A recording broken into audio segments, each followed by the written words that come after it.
Hello दोस्तों, स्वागत है आप सभी का इस वीडियो में। इस वीडियो में आज हम लोग रेलवे संबंधित जीके जीएस के महत्वपूर्ण प्रश्नों को जानेंगे जो रेलवे के सभी एग्जाम में बार बार पूछे जाते हैं। तो जानने के लिए वीडियो को लास्ट तक देखें और चैनल में पहली बार है तो चैनल को भी सब्सक्राइब कर लें। बहुत ही इंपॉर्टेंट क्वेश्चन है जो रेलवे के एग्जाम में बार बार पूछे जाते हैं। जैसे कि पहला प्रश्न है, भारत का कोहिनूर कहा जाता है। भारत का कोहिनूर किसको कहा जाता है? तो ऑप्शन ए में है राजस्थान, ऑप्शन बी में उत्तर प्रदेश, ऑप्शन सी में आंध्र प्रदेश, ऑप्शन डी में मध्य प्रदेश। तो इसका करेक्ट आंसर हो जाएगा option number C, Andhra Pradesh is a correct answer. देख सकते हैं Andhra Pradesh is a correct answer. फिर है अगला प्रश्न हम लोग का, नंदा देवी शिखर स्थित है। नंदा देवी शिखर कहाँ स्थित है? उत्तर प्रदेश में, हिमाचल प्रदेश में, उत्तराखंड में, जम्मू और कश्मीर में। तो इसका करेक्ट आंसर हो जाएगा option number C, option number C Uttarakhand. Uttarakhand is a correct answer. फिर है अगला प्रश्न हम लोग का, गुरु शिखर पर्वत चोटी अवस्थित है। कहाँ अवस्थित है?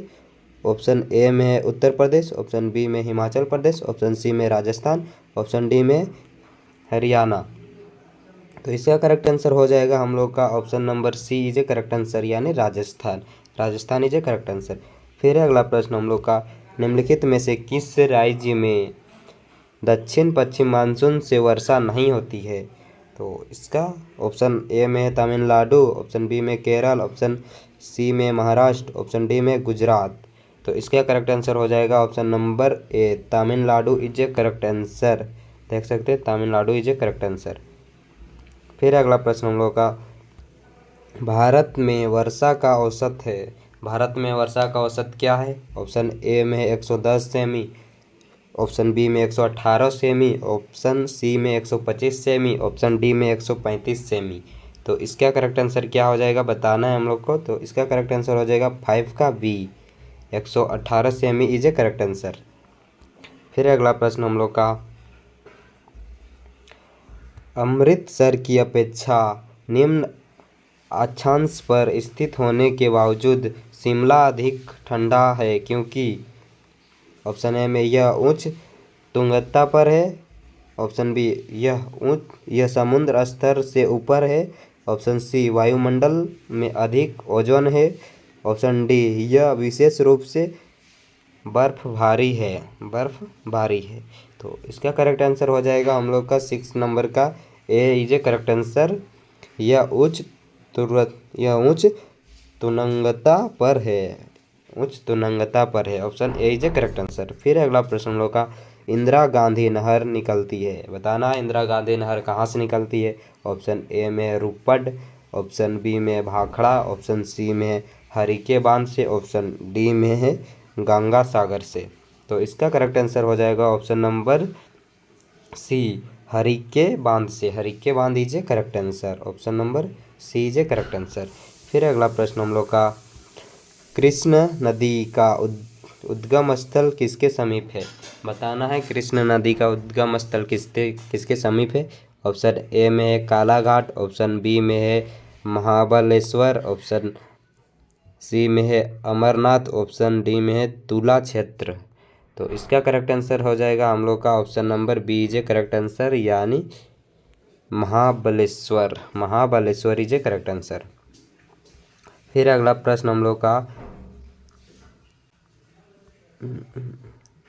अगला प्रश्न है, तवा किसकी सहायक नदी है? बताना है तवा किसकी सहायक नदी है। ऑप्शन ए में गोदावरी, ऑप्शन बी में कृष्णा, ऑप्शन सी में नर्मदा, ऑप्शन डी में यमुना।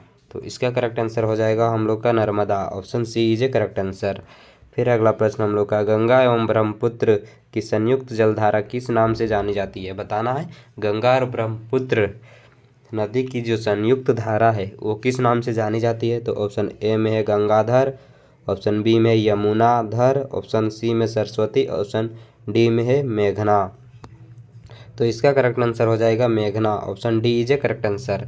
फिर अगला प्रश्न हम लोग का, देख सकते हैं काफ़ी इंपॉर्टेंट क्वेश्चन है जो आरआरबी, आरपीएफ ये सब में बार बार पूछा जाता है। तो आप लोग अच्छे से देखते जाइएगा और चैनल में पहली बार होंगे तो चैनल को भी सब्सक्राइब कर लीजिएगा अगर थोड़ा सा भी हेल्पफुल लगा होगा वीडियो तो। फिर अगला प्रश्न हम लोग का, भारत की लवन नदी के नाम से जानी जाती है। भारत की लवन नदी के नाम से जानी जाती है? कौन? ऑप्शन ए में सतलज, ऑप्शन बी में यमुना, ऑप्शन सी में गोदावरी, ऑप्शन डी में लूनी। तो इसका करेक्ट आंसर क्या हो जाएगा? इसका करेक्ट आंसर हो जाएगा option number D, Luni is a correct answer. फिर अगला प्रश्न हम लोग का, गंगा नदी को बांग्लादेश में किस नाम से जाना जाता है? बताना है, गंगा नदी को बांग्लादेश में किस नाम से जाना जाता है? ऑप्शन ए में है पद्मा, ऑप्शन बी में है यमुना, ऑप्शन सी में है होगली, ऑप्शन डी में ब्रह्मपुत्र। तो इसका करेक्ट आंसर हो जाएगा हम लोग का Padma, option A is a correct answer, Padma is a correct answer. फिर अगला प्रश्न, इंदौर के समीप स्थित जनापाव पहाड़ी स्रोत है? बताना है, इसके करेक्ट आंसर क्या हो जाएगा? ऑप्शन ए में यमुना, ऑप्शन बी में गंगा, ऑप्शन सी में चंबल नदी का, ऑप्शन डी में ब्रह्मपुत्र। तो इसका करेक्ट आंसर हो जाएगा हम लोग का चंबल नदी का, option C is a correct answer. फिर अगला प्रश्न, अंडमान निकोबार द्वीप समूह कहाँ स्थित है? बताना है, अंडमान निकोबार द्वीप समूह कहाँ स्थित है? बंगाल की खाड़ी में, दूसरा अरब सागर में, सी भूमध्य अक्षांश पर, ऑप्शन डी मालदीव के पास। तो इसका करेक्ट आंसर हो जाएगा हम लोग का 14 नंबर का ए, बंगाल की खाड़ी, बंगाल की खाड़ी में है अंडमान निकोबार। फिर अगला प्रश्न, भारत के किस राज्य में उसके क्षेत्र का अधिकतम प्रतिशत क्षेत्र वनाच्छादित है? ऑप्शन ए में मिजोरम, ऑप्शन बी में असम, ऑप्शन सी में उत्तराखंड, ऑप्शन डी में उत्तर प्रदेश। तो इसका राइट आंसर हो जाएगा हम लोग का 15 नंबर का Mizoram, option A is a correct answer. फिर अगला प्रश्न, निकोबार द्वीप का दूसरा नाम क्या है? बताना है, निकोबार द्वीप का दूसरा नाम क्या है? ऑप्शन ए में इंदिरा पॉइंट, ऑप्शन बी में पिगमेलियन पॉइंट, ऑप्शन सी में है निकोबार ट्रायंगल, ऑप्शन डी में लूनी पॉइंट। तो इसका करेक्ट आंसर हो जाएगा हम लोग का option number B, Pygmalion Point is a correct answer. फिर अगला प्रश्न, लक्षद्वीप समूह कहाँ है? बताना है, लक्षद्वीप समूह कहाँ है? ऑप्शन ए में बंगाल की खाड़ी, ऑप्शन बी में अरब सागर में, ऑप्शन सी में बॉय ऑफ बंगाल में, ऑप्शन डी में भूमध्य अक्षांश पर। तो इसका राइट आंसर हो जाएगा हम लोग का अरब सागर में, option B is a correct answer, Lakshadweep समूह अरब सागर में है। फिर अगला प्रश्न, देश के कुल कोयला उत्पादन में झारखंड की भागीदारी है? झारखंड के कितना परसेंट कोयला देता है पूरा देश को? तो ऑप्शन ए में 20%, ऑप्शन बी में ऑप्शन सी में 40%, ऑप्शन बी में 30%, ऑप्शन डी में 50%। तो इसका राइट आंसर हो जाएगा हम लोग का 40%, option C is a correct answer है। पूरा देश को झारखंड अकेले 40% कोयला देता है। फिर अगला प्रश्न हम लोग का, निम्नलिखित में से किस खनिज को भारत आत्मनिर्भर नहीं है? ऑप्शन ए में लौह, ऑप्शन बी में सोना, ऑप्शन सी में तांबा, ऑप्शन डी में स्वर्ण। तो इसका करेक्ट आंसर हो जाएगा हम लोग का ऑप्शन नंबर सी, तांबा इज ए करेक्ट आंसर। फिर अगला प्रश्न, झारखंड में कोयला की खानें स्थित है? झरिया में, रांची में, हजारीबाग में, धनबाद में। तो इसका करेक्ट आंसर हो जाएगा झरिया में, option A is a correct answer, Jharia में कोयला की खानें स्थित है झारखंड में। फिर अगला प्रश्न हम लोग का, निम्न में से कौन सा स्थान कॉपर खनन से संबंधित है?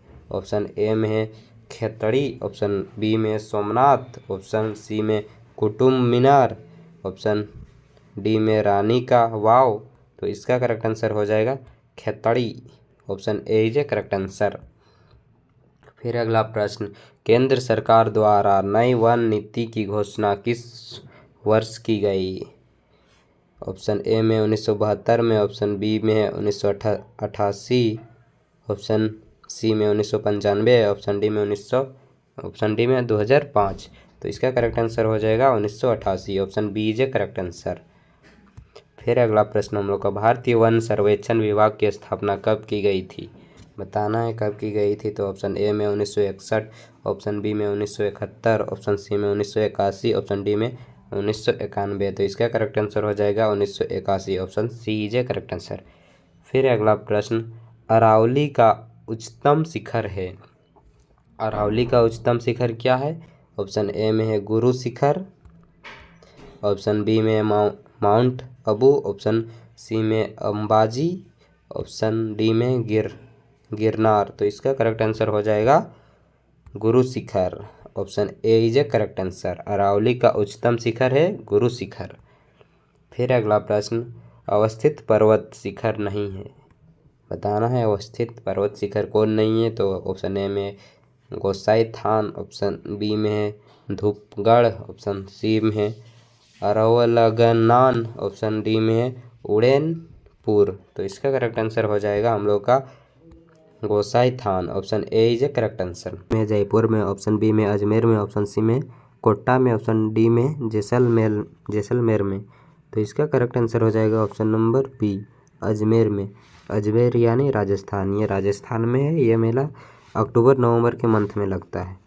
फिर अगला प्रश्न हम लोग का, आज़ाद हिंद फौज की स्थापना कहाँ हुई थी, बताना है आज़ाद हिंद फौज की स्थापना कहाँ हुई थी। तो ऑप्शन ए में है जापान में, ऑप्शन बी में सिंगापुर में, ऑप्शन सी में है बर्मा में, ऑप्शन डी में है जैसलमेर में। तो इसका करेक्ट आंसर हो जाएगा ऑप्शन नंबर बी सिंगापुर में। आज़ाद हिंद फौज की स्थापना कहाँ हुई थी? तो सिंगापुर में हुई थी। Option B is a correct answer. फिर अगला प्रश्न हम लोग का, डिमांड ड्राफ्ट को कोर्स क्यों किया जाता है, बताना है डिमांड ड्राफ्ट को कोर्स क्यों किया जाता है। तो ऑप्शन ए में भुगतान बैंक खाते के द्वारा ही किया जा सके, ऑप्शन बी में भुगतान काउंटर से किया जा सके, भुगतान तुरंत किया जा सके, ऑप्शन डी में उपयुक्त में से कोई नहीं। तो इसका करेक्ट आंसर हो जाएगा ऑप्शन नंबर ए भुगतान बैंक खाते के द्वारा ही किया जा सके। अगला प्रश्न है, एड्स नहीं फैलता है किससे?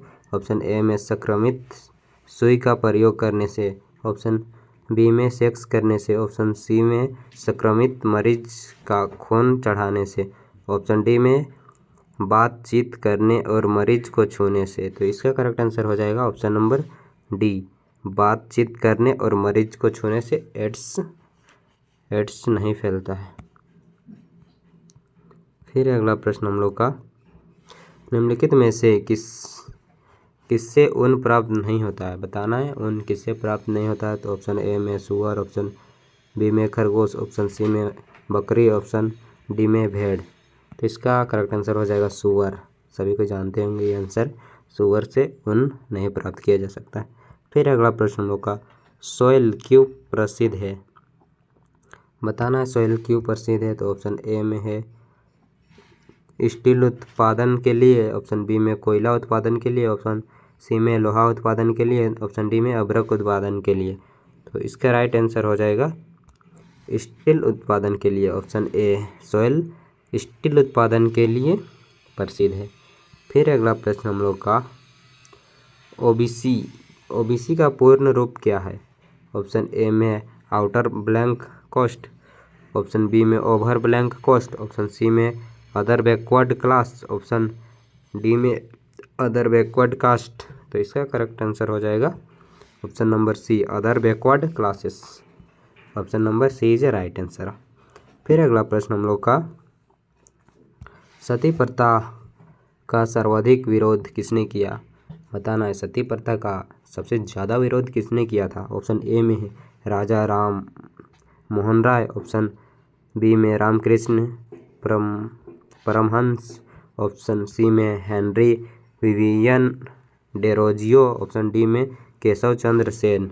तो इसका करेक्ट आंसर हो जाएगा ऑप्शन ए राजा राम मोहन राय। राजा राम मोहन राय ने सती प्रथा का सर्वाधिक विरोध किया था और यही हटाया था।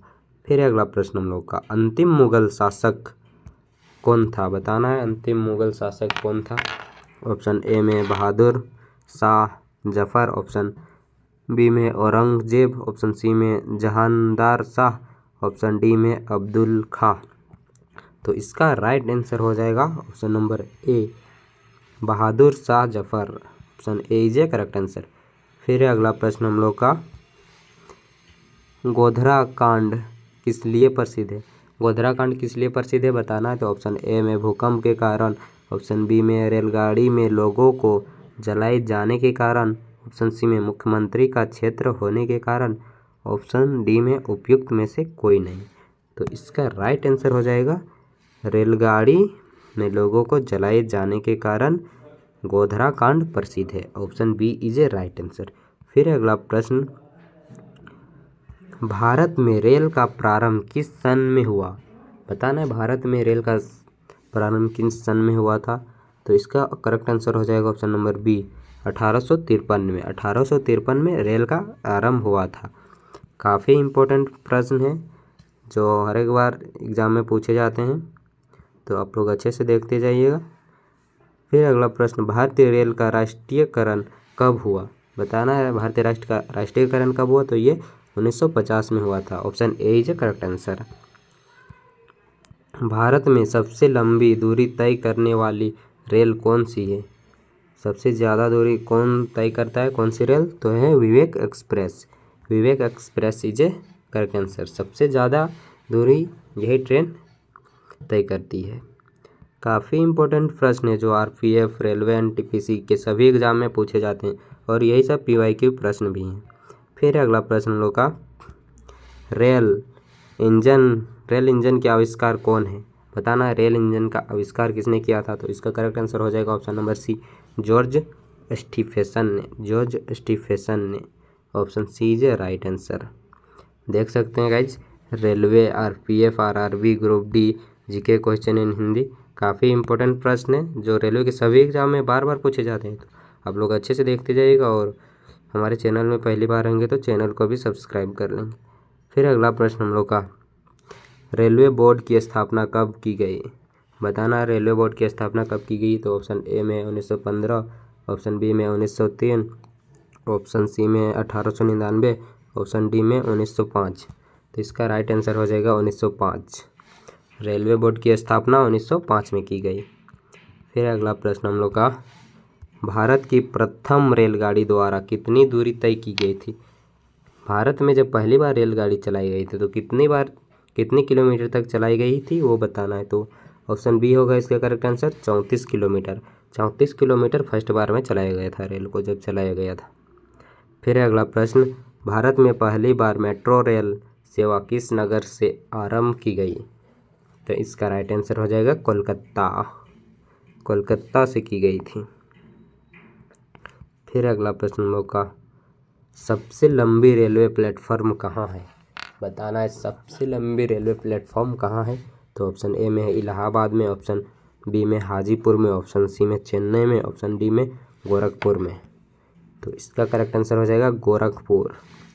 सबसे लंबी रेलवे प्लेटफॉर्म गोरखपुर में है। फिर अगला प्रश्न, भारत के किस राज्य में रेलवे लाइन नहीं है? बताना है भारत के किस राज्य में रेलवे लाइन ही नहीं। तो इसका करेक्ट आंसर हो जाएगा ऑप्शन ए मेघालय में रेलवे लाइन ही नहीं है। दोस्तों काफ़ी वीवीआई प्रश्न है सभी रेलवे के एग्ज़ाम के लिए, आप लोग अच्छे से देखते जाइएगा और चैनल में पहली बार होंगे तो चैनल से जुड़े रहेंगे। ऑप्शन ए में स्वतंत्र भारत का पहला रेल बजट किन्होंने प्रस्तुत किया था? ऑप्शन इसका करेक्ट आंसर हो जाएगा John Mathai. Option C is right answer हो जाएगा। फिर अगला प्रश्न हम लोग का, भारतीय रेल का स्लोगन क्या है? भारतीय रेल का स्लोगन क्या है? तो इसका करेक्ट आंसर हो जाएगा राष्ट्र की जीवन रेखा। ऑप्शन ए राष्ट्र की जीवन रेखा। फिर अगला प्रश्न, भारतीय रेलवे का रेल लाइन की लंबाई की दृष्टि से विश्व में कौन सा स्थान है? बताना है पूरा विश्व में भारतीय रेलवे लाइन की लंबाई विश्व में कौन सा स्थान में है? तो चौथा स्थान में है। Option C is right answer. फिर अगला प्रश्न हम लोग का, भारत में रेल लाइन बिछाने का श्रेय किसे प्राप्त है? बताना है भारत में कौन रेल लाइन बिछा सकता है? तो इसका करेक्ट आंसर हो जाएगा Lord Dalhousie is correct answer. Option B is right answer. फिर अगला प्रश्न हम लोग का, भारत में सबसे पहली ट्रेन कहाँ चली थी? तो इसका करेक्ट आंसर हो जाएगा मुंबई में। काफ़ी आसान क्वेश्चन है। आज के लिए इतना है। अगर वीडियो थोड़ा सा भी हेल्पफुल लगा होगा तो हमारे चैनल से जुड़े रहें। देख सकते हैं सभी भारतीय रेल सामान्य ज्ञान VVI प्रश्न है जो बार बार रेलवे के एग्ज़ाम में पूछे जाते हैं, सभी रेलवे के एग्ज़ाम में। तो अच्छे से आप सभी को देख लीजिएगा सभी प्रश्नों को। Thanks for watching. आज के लिए इतना ही।